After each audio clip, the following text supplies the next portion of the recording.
मित्रहो, दी पॉलिटिक्स चॅनलवर आपल्या सर्वांचं स्वागत आहे. मित्रहो, 75 वर्षानंतर तामिळनाडूत इतिहासाची पुनरावृत्ती पाहायला मिळते आहे. नेहरूंची ती नाराजी आणि राजाजींनी वाचवलेली सत्ता, नेमकं काय घडलेलं होतं हे आपण आजच्या व्हिडिओमध्ये पाहणार आहोत. तामिळनाडूच्या राजकारणामध्ये सध्या जोसेफ विजय यांच्या तमिळगा वेत्री कळघम TVK पक्षाच्या सत्ता संघर्षामुळे मोठी खळबळ उडालेली आहे. मात्र इतिहासाची पाने उलटली तर 75 वर्षापूर्वी अगदी अशीच परिस्थिती मद्रास राज्याच्या पहिल्या विधानसभा निवडणुकीमध्ये पाहायला मिळालेली होती. आणि मग ही कशी होती, नेहरूची तेव्हा काय भूमिका राहिलेली आहे, राजाजींनी ती कशा पद्धतीने वाचवली, या सगळ्या गोष्टींचा आढावा आपण आजच्या या व्हिडिओमध्ये पाहणार आहोत. तामिळनाडूच्या राजकारणामध्ये गेल्या काही दिवसापासून कमालीच्या नाट्यमय घडामोडी पाहायला मिळाल्या. जोसेफ विजय यांच्या तमिळगा वेत्री कळघम TVK हा सर्वात मोठा पक्ष म्हणून समोर आला खरा, पण सत्तेचा मार्ग तितका सोपा नव्हता. राज्यपाल राजेंद्र आर्लेकर यांनी विजय यांना बहुमत सिद्ध करण्याचे निर्देश दिले. सुरुवातीला पक्षाने पक्षांचा आवश्यक पाठिंबा मिळवला असे वाटत असतानाच राजकीय गणिते पुन्हा बिघडली. त्यामुळे शनिवारी सकाळी होणारा शपथविधी लांबणीवर पडला. अखेर अनेक खटपटीनंतर शनिवारी रात्री TVKने कसेबसे आवश्यक संख्याबळ जमवण्यामध्ये यश संपादन केलेलं आहे. म्हणजे अशा पद्धतीचं हे सगळं नाट्यमय चित्र आपण पाहिलेलं आहे. तामिळनाडूच्या राजकारणात अलीकडे घडलेल्या घडामोडीमुळे 75 वर्षानंतर इतिहासाची पुनरावृत्ती होते अशी चर्चा सुरू झालेली आहे. यामागे मुख्य संदर्भ आहे द्रविड चळवळीचा उदय, काँग्रेस विरोधी भावना आणि केंद्राच्या हस्तक्षेपाविरोधामध्ये उभे राहिलेल्या प्रादेशिक राजकारण, रामास्वामी पेरियार यांचं ते सगळी भूमिका. विशेष म्हणजे स्वातंत्र्यानंतर पंडित जवाहरलाल नेहरू यांच्या काळामध्ये ज्याप्रमाणे तामिळनाडूमध्ये काँग्रेसला विरोध झाला आणि द्रविड पक्षाने सत्ता मिळवली, त्याच धर्तीवर आज पुन्हा राज्याच्या स्वाभिमानाचा मुद्दा केंद्रविरोधी राजकारणामध्ये दिसत आहे. आणि त्याच बळावर यांनी शपथविधी कालचा झालेला आहे. आणि हा पक्ष म्हणजे 2 वर्षामध्ये सत्तेपर्यंत गेलेला आपल्याला पाहायला मिळतो आहे. द्रविड चळवळीची सुरुवात जी झालेली आहे, म्हणजे तामिळनाडूतील राजकारण समजून घेण्यासाठी द्रविड चळवळीचा इतिहास आपल्याला समजून घेणं आवश्यक आहे. ब्रिटिश काळामध्ये दक्षिण भारतामध्ये ब्राह्मण समाजाचे प्रशासन, शिक्षण आणि नोकऱ्यावर वर्चस्व होतं. त्यामुळे इतर मागास आणि द्रविड समाजामध्ये नाराजी वाढत गेली. याच पार्श्वभूमीवर 1917 मध्ये जस्टिस पार्टीची स्थापना झाली. नंतर समाजसुधारक EV रामास्वामी पेरियार यांनी स्वाभिमान चळवळ सुरू केली. त्यांनी जाती व्यवस्थेला प्रचंड विरोध केला, हिंदी लादण्याला विरोध केला आणि दक्षिण भारताचा सांस्कृतिक वेगळेपणावर त्यांनी भर दिला. रामास्वामी पेरियार यांच्या विचारातून पुढे CN अण्णादुराई यांनी 1949 मध्ये द्रविड मुन्नेत्र कळघम या पक्षाची स्थापना केली. हा पक्ष पुढे तामिळनाडूच्या राजकारणातील सर्वात मोठी ताकद बनला. स्वातंत्र्यानंतर देशात काँग्रेसचं वर्चस्व होतं. पंडित नेहरू राष्ट्रीय एकात्मतेवर भर देत होते. त्यांना हिंदी ही देशाची संपर्क भाषा व्हावी असं वाटत होतं. पण दक्षिण भारतामध्ये, विशेषतः तामिळनाडूत, हिंदी विरोधी भावना तीव्र होत होती. तामिळ समाजाला वाटत होते की हिंदी लादल्यास त्यांच्या भाषेची आणि संस्कृतीची ओळख कमी होईल. DMK आणि इतर द्रविड पक्षांनी त्याला उत्तर भारतीय वर्चस्व असं म्हटलेलं आहे. आता सुद्धा मतदारसंघ फेररचनेमध्ये सुद्धा तीच भूमिका तामिळनाडूने घेतलेली आहे, स्टॅलिननी, की उत्तर भारतामध्ये लोकसंख्या वाढलेली आहे आणि लोकसंख्येच्या आधारावर मतदारसंघाची पुनर्रचना होत असेल तर ते उत्तर भारताचं वर्चस्व सिद्ध करणं आहे, अशी त्यांनी भूमिका घेतलेली आहे.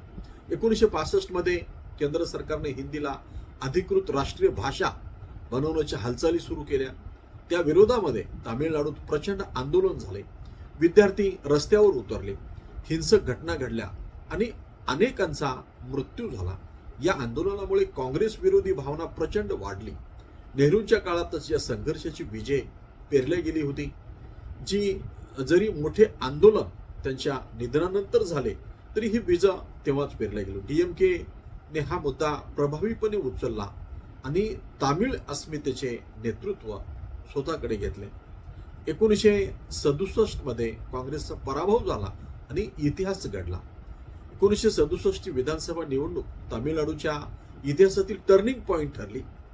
स्वातंत्र्यानंतर पहिल्यांदाच काँग्रेसला पराभव स्वीकारावा लागला आणि डीएमके सत्तेत आली. सी.एन. अण्णादुराई मुख्यमंत्री झाले. हा केवळ सत्तांतर नव्हते, तर केंद्रातील काँग्रेस विरोधात राज्यातील प्रादेशिक पक्षांच्या उदयाची ती सुरुवात होती. भारतात प्रादेशिक राजकारण मजबूत होण्याची ती पहिली मोठी घटना मानली जाते भारतीय राजकारणामध्ये. डीएमके सरकारने अनेक महत्वाचे निर्णय घेतले. मद्रास राज्याचं नाव बदलून त्याला त्यांनी तामिळनाडू केलं. स्वाभिमानी विवाहांना कायदेशीर मान्यता देण्यात आली. सामाजिक न्याय आणि आरक्षणाचं धोरण अधिक मजबूत करण्यात आलं. तामिळ भाषा आणि संस्कृतीला प्रोत्साहन देण्यात आले. त्यामुळे डीएमके हा ह्या पक्षाला प्रचंड लोकसमर्थन मिळाले. पुढं एआयडीएमकेचा उदय झाला. पुढच्या राजकारणामध्ये डीएमके मधूनच पुढे एम.जी. रामचंद्रन यांनी वेगळा पक्ष काढला, एआयएडीएमके. 1977 मध्ये एआयएडीएमके सत्तेत आली. त्यानंतर अनेक दशक तामिळनाडूत डीएमके आणि एआयएडीएमके यांच्यातच सत्ता बदलत राहिली. काँग्रेस हळूहळू दुय्यम पक्ष बनली. यातून एक गोष्ट स्पष्ट झाली, तामिळनाडूने राष्ट्रीय पक्षापेक्षा प्रादेशिक पक्षावर अधिक विश्वास ठेवला. आता 75 वर्षानंतर काय घडलं? अलीकडच्या राजकीय घटनांमुळे पुन्हा राज्य विरुद्ध केंद्र असा संघर्ष चर्चेत आला. तामिळनाडूचे मुख्यमंत्री एम.के. स्टॅलिन यांनी केंद्र सरकारवर अनेकदा राज्याच्या अधिकारावर गदा आणल्याचा आरोप केला. त्यांनी विशेषतः खालील मुद्द्यांवर केंद्राला विरोध केला. ती मुद्दे आहेत: एनईपी, राष्ट्रीय शैक्षणिक धोरण, याला त्यांनी विरोध केला. हिंदीचा वापर वाढवणं, याला विरोध केला. जीएसटी महसूल वाटप, हाही मुद्दा त्यांच्या विरोधाचा आहे.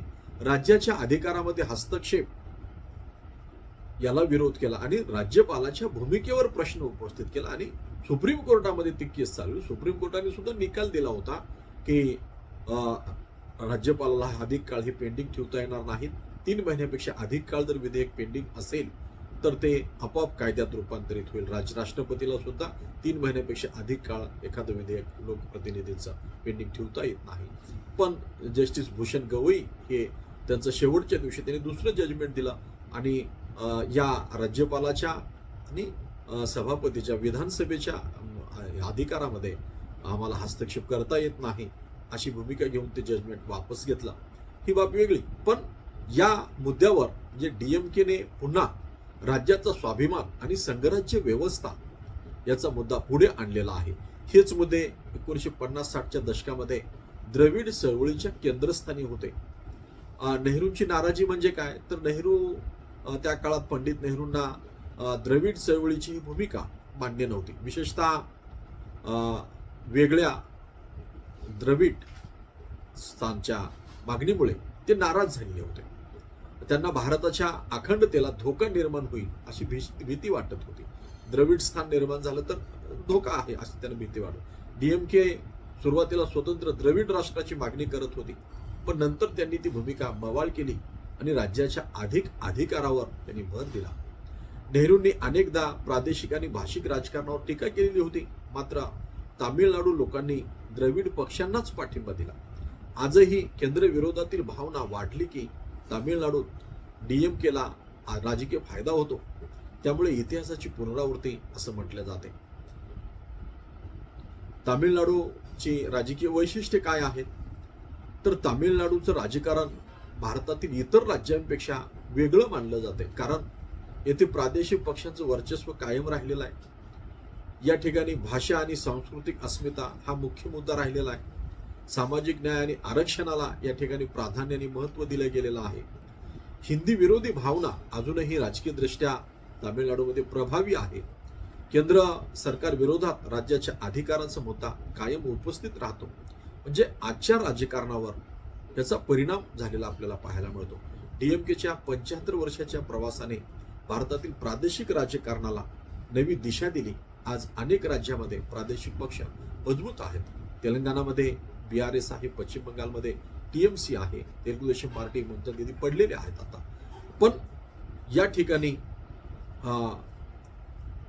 तामिळनाडूमध्ये रवींनी जे केलं किंवा म्हणजे DMK आणि AIADMK ला पराभूत करून दुसरा पक्ष आला. रवींनी 2 वर्षामध्ये सत्ता हस्तगत केली, पण त्यांनी ती सत्ता सुद्धा प्रादेशिक मुद्द्यावरच आणि भाजपच्या विरोधामध्ये केली. हे विशेष आहे. भाजपला एकच जागा या ठिकाणी मिळवता आली आणि त्यामुळं तामिळनाडू हे वेगळं राहिलेलं आहे. बंगालमधलं TMC पडलेलं आहे. महाराष्ट्रामध्ये शिवसेना आहे, राष्ट्रवादी काँग्रेस यासारख्या पक्षांनी राज्याच्या अधिकाराचा मुद्दा पुढे आणला, पण याच्यासारखी सत्ता महाराष्ट्रामध्ये कोणालाही मिळवता आली नाही. ते शिवसेनेला आली नाही. बाळासाहेब ठाकरे असतानाही ती लोकांची गर्दी मतामध्ये रूपांतरित करता आली नाही. राज ठाकरेलाही आली नाही. न शरद पवारांना सुद्धा 60 पेक्षा अधिक आमदार आपले निवडून आणता आलेले नाही. निष्कर्ष हा आहे की 75 वर्षापूर्वी तामिळनाडूत सुरू झालेली द्रविड चळवळ ही फक्त राजकीय चळवळ नव्हती, तर सामाजिक आणि सांस्कृतिक परिवर्तनाची लाट होती. पंडित नेहरू आणि काँग्रेसच्या केंद्रीकृत राजकारणाला आव्हान देत DMKने राज्याच्या ओळखीचा मुद्दा उचलला आणि सत्ता मिळवली. आज पुन्हा एकदा केंद्र राज्य संघर्ष, हिंदी विरोध, राज्याच्या अधिकाराचा प्रश्न आणि प्रादेशिक स्वाभिमान हे मुद्दे तामिळनाडूच्या राजकारणाच्या केंद्रस्थानी आहेत. त्यामुळे 75 वर्षानंतर इतिहासाची पुनरावृत्ती असं म्हटलं जात आहे. तामिळनाडूचा इतिहास हा भारतीय संघराज्य व्यवस्था, प्रादेशिक राजकारण आणि सांस्कृतिक अस्मिता समजून घेण्यासाठी अत्यंत महत्त्वाचा मानला जातो. आणि कालचा शपथविधी त्याचाच एक भाग होता. आणि राज्यपालांची इच्छा नसताना सुद्धा त्यांना हे करता आलं नाही आणि राहुल गांधींनी अग्रेसर भूमिका घेतली आणि 108चं 118 करण्यामध्ये त्यांना यश आलं आणि रवींनी शपथविधी घेतला. आणि हा एक भारतीय राजकारणामधला टर्निंग पॉईंट म्हणून आपल्याला त्याच्याकडे पाहिलं पाहिजे. मित्रांनो, आपल्याला काय वाटतं आपण कमेंट करून कळवा. या चॅनलवर नवीन चॅनल सबस्क्राईब करावं. धन्यवाद. जय हिंद, जय महाराष्ट्र.